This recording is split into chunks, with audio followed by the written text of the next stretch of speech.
All right, so get this. You're at the Kay Bailey Hutchison Convention Center in Dallas. It's March 1st, 2025. And man, the energy is insane. It's the NCA All-Star National Championship, like the Super Bowl of cheerleading, Mm-hmm. thousands of athletes, their families, the roar of the crowd, months of work, everything comes down to this. It's intense. It is. But then, boom, a sound, and suddenly everybody's moving, rushing, and it's just total chaos. It's wild how quickly things can shift. Right. So that's what we're diving into today, the NCAA championship panic. Like, how did this moment, this perceived danger, just turn everything upside down? Yeah, and the thing is, it wasn't some huge event that caused it. It was something really small, actually. An altercation, just two people that got out of hand. Oh, wow. And during it all, they knocked over some poles, Mm-hmm. and that bang, it echoed through the whole convention center. Okay, so just a loud noise. But, I mean, in that environment, with everyone already on edge, it was enough to, like, set everyone off? Exactly. Imagine it. You're packed in, the energy's high, your senses are overloaded. Then there's a loud, unexpected sound. Your brain, especially in that state, it's going to interpret it as a threat. Right, fight or flight. Exactly. So people's fight or flight kicks in. What happens next? Did everybody just immediately think it was, like, gunshots? Well, we can't know for sure what everyone thought. Yeah. But eyewitnesses said that sound, the poles, plus the whole context of the event, it led a lot of people to believe shots had been fired. And once that idea gets out there... Oh, man, it spreads like wildfire. Exactly. So it's pandemonium. People are running, trying to get away from what they think is an active shooter situation. That's terrifying. It's like that experiment where they put a bunch of people in a room and then one person starts freaking out and then suddenly everyone's panicked. Oh, yeah. Is that kind of what happened here? Like this mass hysteria almost? That's a great comparison. Panic, it has this powerful social element to it. We look to others for cues on how to act, especially when we don't know what's going on. So when you see people running, screaming, your brain says, danger, even if you haven't actually seen anything yourself. Wow. So even if you were calm at first, seeing others panic can actually make you panic too. It can. I wonder how many people were actually hurt in all the chaos. 10 people had to be taken to the hospital. Injuries ranged from, like, bruises and scrapes to even a broken leg. Probably from getting trampled in the rush. Oh, geez. Shows how fast panic can turn dangerous, even when the initial threat wasn't real. And think about the emotional toll, too. Imagine being separated from your family in that kind of situation, not knowing if they're okay. Did the organizers have, like, a system to help people find each other? They did. They set up a family reunification center at the convention center, which is pretty standard for emergency response. That detail, though, it really tells you how chaotic things were. Yeah. That's intense. Just waiting, not knowing if your loved ones are okay. You mentioned the Dallas Police Department responded quickly. So once they figured out there wasn't an active shooter, what did they do? They put out a statement right away. They were very clear. No active shooter. The noise was just from that altercation and the equipment falling. Getting that message out fast was really important. Right, to stop the rumors and calm people down. So clear communication was key. I'm curious, how did they get the message out so fast? Just social media or... That's a good point. It brings up something really important about handling crowds and emergencies. It's not just about the message. You need different ways to reach people quickly. Yeah, in a panicked crowd, nobody's going to be scrolling through Twitter. Right. So what else could they have used? Well, they probably have a PA system, right? Loudspeaker announcement. Exactly. Those are essential. You can get a message out to a huge area instantly. Even when you're panicked, a loud, clear voice on the speakers, it grabs your attention. Right. So quick action by the police, a clear message, using different ways to communicate, it all helped to contain the situation. It's kind of crazy to think how many things had to go right to keep it from getting even worse. Absolutely. And it really shows that even though it was a false alarm that started the panic, how the authorities responded and the systems they had in place, that made a big difference. But even with a fast response, the event was still disrupted. So what happened after things calmed down a bit? Well, the NCA, they had to make a tough call. They suspended everything for the rest of Saturday. Makes sense, though. Yeah, safety first. Exactly. Everybody needed to calm down and process what had just happened. But to have a national championship, something these athletes have worked towards for so long, to have it stopped like that, I bet that was a huge letdown. It definitely was. It's tough. Right. You have to think about everyone's safety, which is top priority, of course. Yeah. But then you also have these athletes who've dedicated so much to get to this point. Yeah, tough situation all around. So what happened next? Did they just cancel the rest of the competition? No. thankfully. Yeah. They were able to resume everything on Sunday, March 2nd, but with a lot more security, obviously. It really shows how resilient the cheerleading community is, that they could come back and finish what they started. That's amazing. Bouncing back after something so scary, it says a lot about their dedication to the sport and how they can overcome tough times, but it also makes me wonder about the long-term effects, not just for the athletes, but for everyone who was there. Is that something we'll be getting into later? Absolutely. We'll definitely be exploring the psychological impact and how important it is to offer support to people who've gone through something like this. It's important to remember, though, even though they did resume the competition, that experience, it probably stuck with a lot of people. Those kinds of events, they can really leave a mark. Yeah, for sure. It's easy to just focus on the physical safety, making sure everyone's okay in the moment, but the emotional side of it, the trauma, that can be just as bad or even worse long term. So, how do you even start to deal with that, especially with so many people involved? Well, I think the first thing is realizing that everyone handles trauma differently. There's no one solution that fits everyone. Hmm. Some people, they might need to talk to a therapist. Others, maybe they just need to talk to friends and family.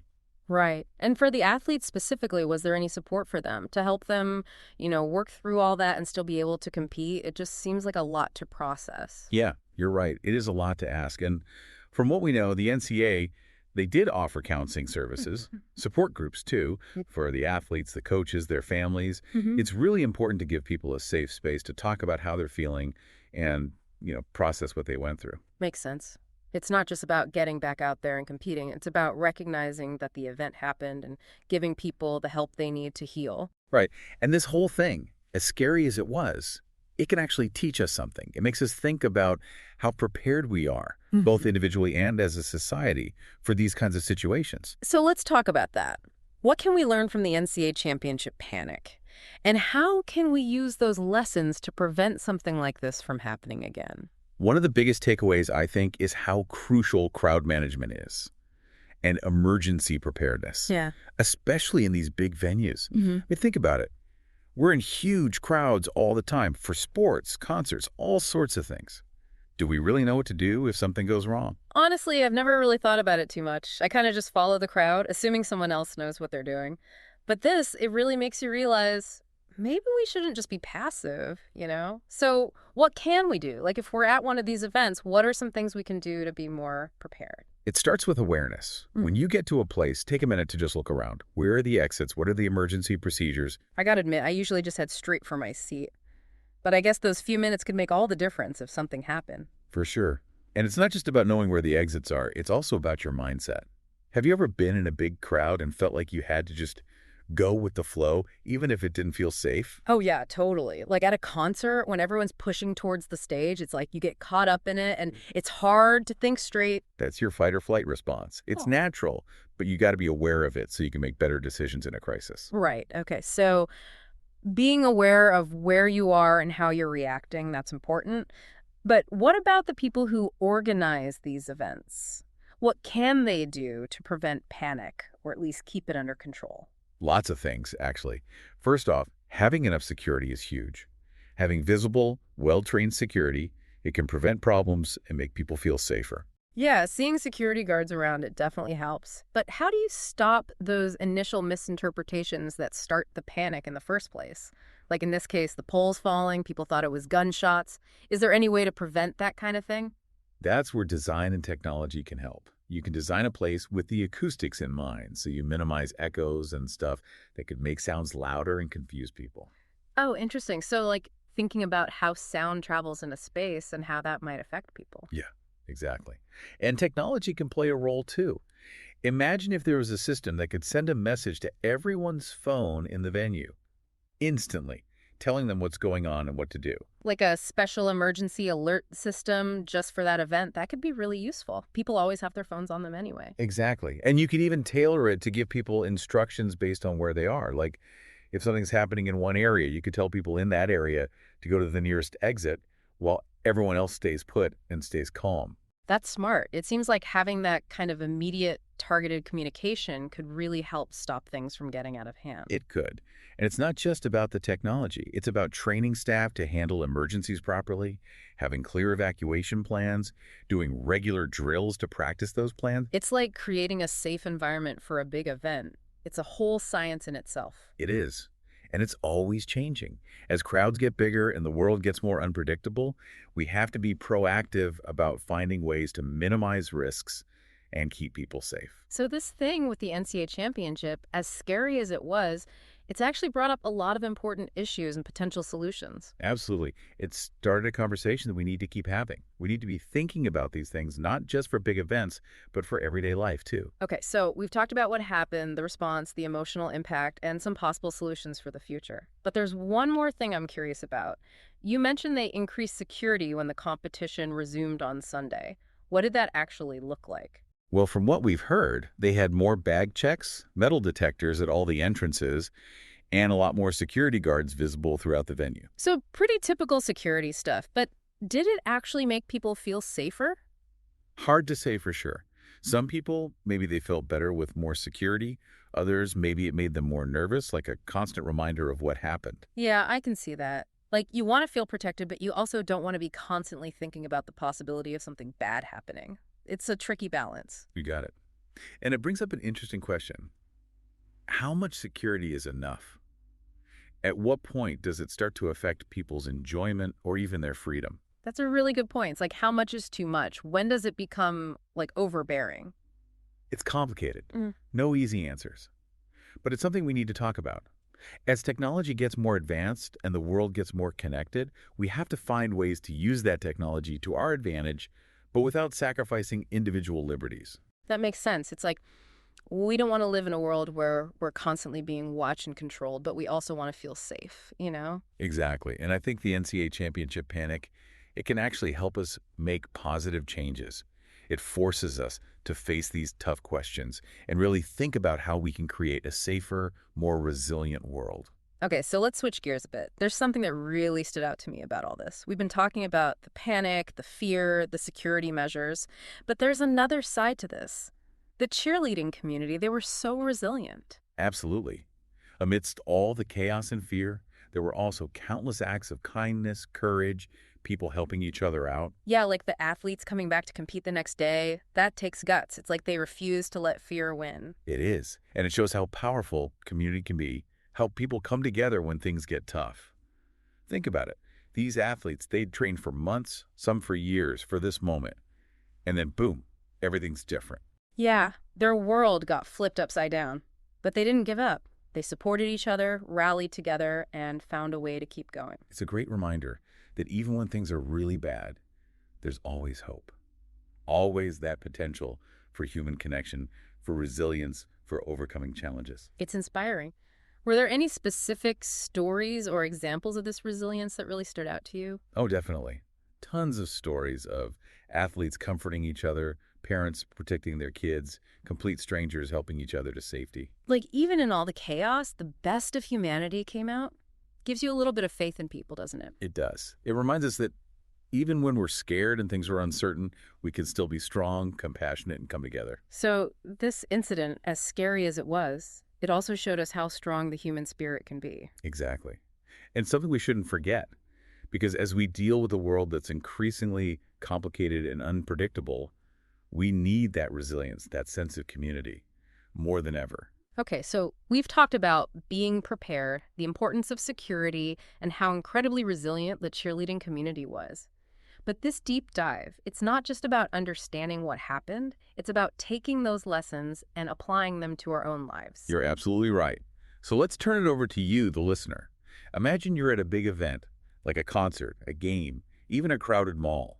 Knowing what we know now, what would you do to stay safe and make sure the people around you are safe too?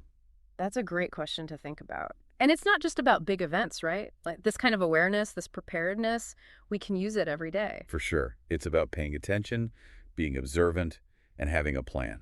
It's about shifting our mindset, going from reacting to things to actually being proactive about safety. Exactly. And that's where I think the conversation needs to go from here, this deep dive.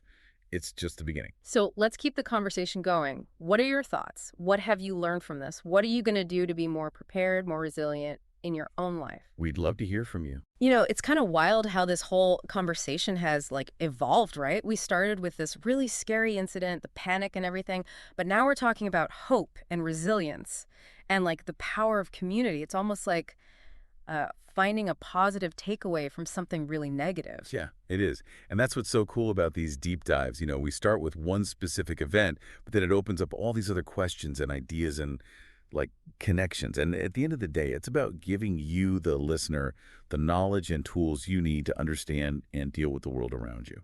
So let's kind of bring it all together. We've covered a lot today, from what actually started the panic to how important crowd management is, and then the incredible resilience we saw from the cheerleading community. What are some of the big things you hope our listeners take away from all this? Well, I think the first thing, and this is huge, is just how important it is to be aware of your surroundings, not just in big crowds, but all the time. It's about being present, paying attention, and having a plan. Right, not just going through the motions, but really thinking about where you are and what could happen. Exactly. And the second thing, I think this episode really showed how crucial clear communication is when it comes to stopping panic. Whether it's the authorities getting the right information out or people letting their loved ones know they're okay, clear and quick communication can be like a lifesaver. Yeah, it's about cutting through the noise, literally and figuratively, and making sure everyone has the info they need to make good decisions. Exactly. And then lastly, I hope this deep dive has left you, the listener, with a feeling of, hope and a sense of your own strength. We've seen that even when things are scary and tough, people can be incredibly resilient. We can support each other, overcome obstacles, and make the world a better, safer place. So, as we wrap up this deep dive, I think a good question for our listeners to think about is, we've talked about being prepared for the unexpected, but what about those times when something happens totally out of the blue? What can you do in those few seconds when that fight or flight response kicks in and your brain's not really thinking clearly? That's a great question. It's something we can all practice, even in small ways. Think about it. Have you ever been startled by something, like a loud noise or someone suddenly appearing?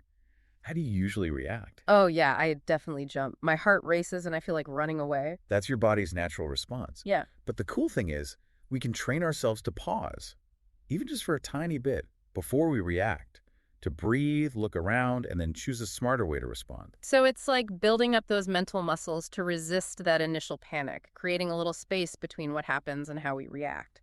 Exactly. And it's not about ignoring your emotions or pretending you're not scared. It's about recognizing those feelings and then deciding how you want to act. Like taking control of your fear instead of letting it control you. You got it. And it's a skill you can get better at over time. Start by noticing how you react in everyday situations. When you feel that rush of adrenaline, take a breath and tell yourself you have a choice. That's really powerful. And it's a perfect way to wrap up this deep dive. Thanks for joining us as we explored the NCA Championship panic. It's been quite a journey, going from fear and chaos to resilience and hope. It's been great. And remember, the more you know about yourself and the world, the better you can handle whatever comes your way. And the better you can help create a brighter future. Today is your lucky day. Today is the day that our $3 website works for you, paying you directly to your PayPal daily. Imagine $3 ongoing continuous payments to your PayPal account. Imagine falling asleep and waking up to $300 in your PayPal account. How would this make you feel? How could this help you? What bills could you pay? What kind of fun could you have? What does that retirement look like now? All for a one-time payment of $3. This website is DFY done for you, fully built and completely hosted, and never stops collecting payments for you. You have spent $3 on coffee on a regular, but that coffee won't help you create multiple streams of income. Click the link below.